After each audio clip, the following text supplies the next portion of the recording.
মামা commando police কেতিয়া result দিব মামা নমস্কাৰ আপোনালোক সকলোকে মোৰ নতুন এটা ভিডিঅ'লৈ স্বাগতম জনাইছোঁ। আপোনালোকৰ কাৰণে ভাল খবৰ আহি গ'ল। সকলোৱে যিহেতু অপেক্ষা কৰি আছে আসাম পুলিচৰ ৰিজাল্টৰ কাৰণে যে ৰিজাল্ট কেতিয়া দিব, গতিকে আজিৰ ভিডিঅ'টোত মই ক'ম আপোনালোকৰ ৰিজাল্ট কেতিয়া দিব। মই এটা ভিডিঅ' পালোঁ, ছোৱালী এজনে সুধিছিলে মুখ্যমন্ত্ৰী মহোদয়ক যে আমাৰ আসাম পুলিচৰ ৰিজাল্ট কেতিয়া দিব। তেতিয়া তেওঁ ৰিজাল্টৰ সন্দৰ্ভত ক'লে, মই আপোনালোকক ভিডিঅ'টো দেখুৱাম, আপোনালোকে ভিডিঅ'টো চাই ল'ব। আৰু তেওঁ ক'লে যে এপইণ্টমেণ্ট দিয়া হ'ব অক্টোবৰৰ 10 তাৰিখ, আৰু ৰিজাল্ট কেতিয়া দিয়া হ'ব তেওঁ সেই সন্দৰ্ভতো ক'লে। আপোনালোকে ভিডিঅ'টো চাই লওক, তাৰপিছত মই আপোনালোকক জনাই আছোঁ যে ৰিজাল্ট কেতিয়া দিব। হয়তো আপোনালোকে অবিশ্বাস কৰিব পাৰে, সেইকাৰণে মই ভিডিঅ'টো লগাই দিছোঁ। আপোনালোকে ভিডিঅ'টো চাই লওক, তাৰপিছত মই কৈ আছোঁ আপোনালোকক ৰিজাল্ট কেতিয়া দিব।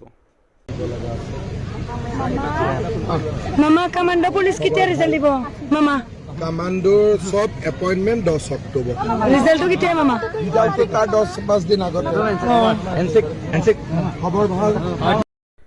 এয়া আপোনালোকে শুনিলেই, মুখ্যমন্ত্ৰী মহোদয়ে ক'লে যে 10 অক্টোবৰ তাৰিখে এপইণ্টমেণ্ট দিয়া হ'ব যিমানখিনি পোষ্ট আছিলে, আৰু ৰিজাল্ট দিয়া হ'ব 5-10 দিন আগত। মানে ধৰি লওক আপোনালোকৰ অক্টোবৰৰ 1 তাৰিখ, মানে অক্টোবৰৰ আপোনালোকে 5 তাৰিখৰ ভিতৰত আপোনালোকৰ ৰিজাল্ট আপোনালোকে পাই যাব। গতিকে এইটো এটা ভাল খবৰ। সকলোলৈকে ভিডিঅ'টো শ্বেয়াৰ কৰি দিয়ক, যাতে সকলোৱে ভাল খবৰটো পায়। সকলোলৈকে শ্বেয়াৰ কৰি দিয়ক, আৰু যিসকলে মোৰ চেনেলটোত নতুনকৈ ভিজিট কৰিছে কাইণ্ডলি চেনেলটো ছাবস্ক্ৰাইব কৰি ৰাখিব এনেকুৱা ইনফৰ্মেটিভ ভিডিঅ'বোৰ পাই থাকিবৰ কাৰণে। ধন্যবাদ।